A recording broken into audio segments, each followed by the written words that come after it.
हमारा आज का टॉपिक है डिस्कवरी ऑफ इलेक्ट्रॉन। इस टॉपिक में बेटा हम इस तरह की डायग्राम बनाएंगे। ये हमारी एक ग्लास ट्यूब है जिसको हार्ड ग्लास ट्यूब कहा है। आपकी बुक में इसके लिए हार्ड ग्लास ट्यूब का नाम दिया गया है। वैसे इसको असल मानी जो है वो डिस्चार्ज ट्यूब के लिए भी कहते हैं, मतलब डिस्चार्ज ट्यूब इस्तेमाल की गई इस टॉपिक में। तो डिस्चार्ज ट्यूब इस्तेमाल की गई, ये ग्लास ट्यूब होती है। इसके अंदर हमने एक जगह पे वैक्यूम पंप लगाना है, यहाँ पे लगा देते हैं, जिसको हमने इवैक्यूएट करने के लिए इस्तेमाल करना है। वैक्यूम पंप, ठीक है। सबसे पहले हम इस गैस में इस डिस्चार्ज ट्यूब में से गैस को बाहर निकालेंगे वैक्यूम पंप के जरिए। फिर अपनी मर्जी से कोई गैस भरेंगे इसके अंदर, और इनके अंदर दो इलेक्ट्रोड लगे हुए हैं जिसको पॉजिटिव इलेक्ट्रोड और नेगेटिव इलेक्ट्रोड का नाम दिया गया। तो जब इलेक्ट्रिसिटी प्रोवाइड की गई, मतलब बैटरी के साथ कनेक्ट किया गया, तो यहां से बीम निकलती है, इधर से निकलती है और एनोड की तरफ ये सफर करती है।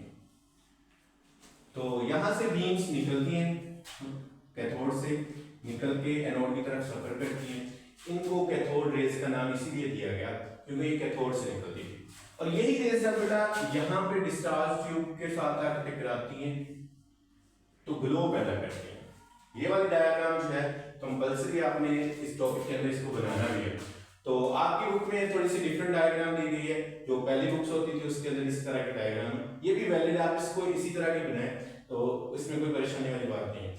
तो ये हार्ड ग्लास ट्यूब है, इसमें से बीम्स निकलती है और ये एनोड की तरफ सफर करती है। जब ये ग्लास के साथ टकराएंगे तो ग्लो पैदा। डिस्कवरी ऑफ इलेक्ट्रॉन के लिए साइंटिस्ट ने एक ग्लास ट्यूब ली जिसको आप डिस्चार्ज ट्यूब कहते हैं, और ये हार्ड ग्लास ट्यूब थी।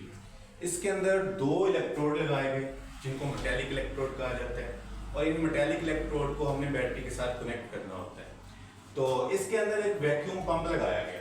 वैक्यूम पंप बेटा इसलिए लगाया गया कि कोई भी ग्लास हो, कोई भी ट्यूब हो या कोई भी बॉटल हो, उसमें पहले से गैस मौजूद होती है। उस गैस को बाहर निकालने के लिए हमने वैक्यूम पंप लगाया ताकि इसको इवैक्यूएट किया जा सके। टू इवैक्यूएट द गैस, मतलब गैस को वहां से निकालने के लिए। उसकी रीजन ये थी कि हमने अपनी मर्जी की इसके अंदर एक गैस लेनी थी और उस गैस का प्रेशर जो है वो लो रखना था हमें। तो हाई वोल्टेज करंट अप्लाई करेंगे इस गैस को और लो प्रेशर रखना है गैस का, ताकि इसके तजर्बात जो है वो इजीली देखे जा सकें। Glass surface behind the tube glow, मतलब जब इलेक्ट्रिसिटी प्रोवाइड की गई, इसको हाई वोल्टेज के साथ कनेक्ट किया गया, तो इसमें से एक बीम निकली रेडिएशंस की, जो कि सफर करती थी कैथोड से एनोड की तरफ। तो जब देखा गया तो कैथोड से एनोड की तरफ रेज ने सफर किया, तो एनोड के पीछे वाली साइड जो है ना वो ग्लो होना शुरू हो गई। Glass surface behind the tube glow due to the rays emitted from the cathode. उसकी वजह ये थी कि जो रेज कैथोड से निकलती थी वो एनोड की तरफ सफर करती थी, और उन रेज ने जब एनोड से गुजर के आगे गई और ग्लास ट्यूब से टकराई, तो वहां पे जो सरफेस है वो ग्लो होना शुरू हो गई। तो इन रेज को बाद में कैथोड रेज का नाम दिया गया। उसकी रीजन यही थी कि ये कैथोड से निकलती थी, that's why they were called as cathode raise.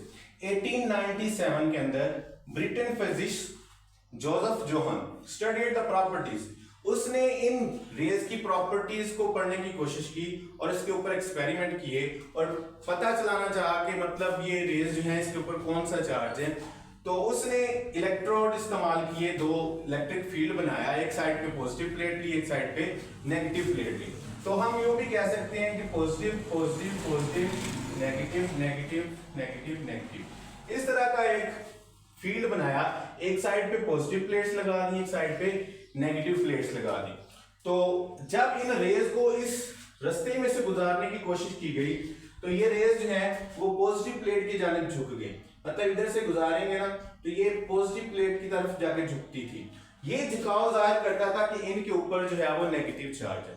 उसकी रीजन ये थी कि बेटा एक जैसे चार्जेस हो ना तो वो एक दूसरे को रिपेल करते हैं, तो चार्जेस जो है वो दूसरे से दूर चले जाते हैं।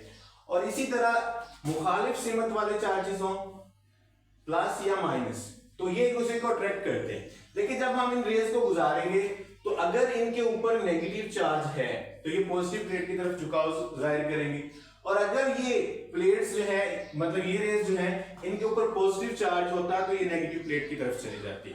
तो जब उसने इस फील्ड में से गुजारा तो इसके ऊपर चूंकि नेगेटिव चार्ज था तो ये पॉजिटिव प्लेट की तरफ इन्होंने अपना झुकाव जाहिर किया, जिससे पता चलता है कि कैथोड रेज जो है इनके ऊपर नेगेटिव चार्ज होता है। तो बाद में बताया गया कि कैथोड रेज जो है वो मटेरियल पार्टिकल्स हैं जिनके ऊपर नेगेटिव चार्ज होता है। तो इसी तरह का जैसे हमने इलेक्ट्रिक फील्ड पैदा किया है ना, इसी तरह का बाद में एक मैग्नेटिक फील्ड भी पैदा किया गया। मैग्नेटिक फील्ड के अंदर भी रेज को जब गुजारा तो वहां पे इसका जो रिजल्ट देखा गया तो वहां पे भी रेज जो है वो बेंट हो जाती हैं।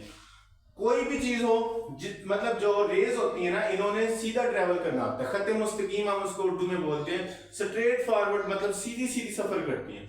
तो जैसे इन रेज को सीधा सफर करना चाहिए था, इन रेज ने पॉजिटिव प्लेट की तरफ झुकाव जाहिर किया, जिससे पता चलता है कि रेज जो है वो पॉजिटिवली चार्ज है। तो बाद में एक साइंटिस्ट था जिसने इनके मतलब चार्ज मैस रेशियो फाइंड करने की कोशिश की कि मटेरियल पार्टिकल्स है तो इनके ऊपर कोई चार्ज होना चाहिए, मैस कितना है।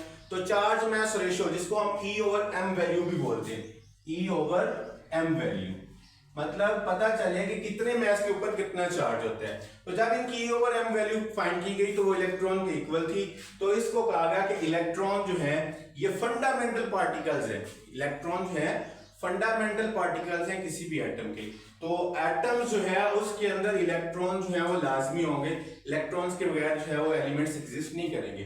तो इसलिए ये सारे एक्सपेरिमेंट के लिए जो उन्होंने बताया कि इस एक्सपेरिमेंट से प्रूव होता है कि इलेक्ट्रॉन जो है वो फंडामेंटल पार्टिकल्स हैं और इलेक्ट्रॉन जो है वो किसी भी एटम में मौजूद होते हैं। तो ये वाला आज का हमारा टॉपिक था। केमिस्ट्री के ऐसे और लेक्चर के लिए हमारी वीडियो को लाइक करें और चैनल को सब्सक्राइब करें।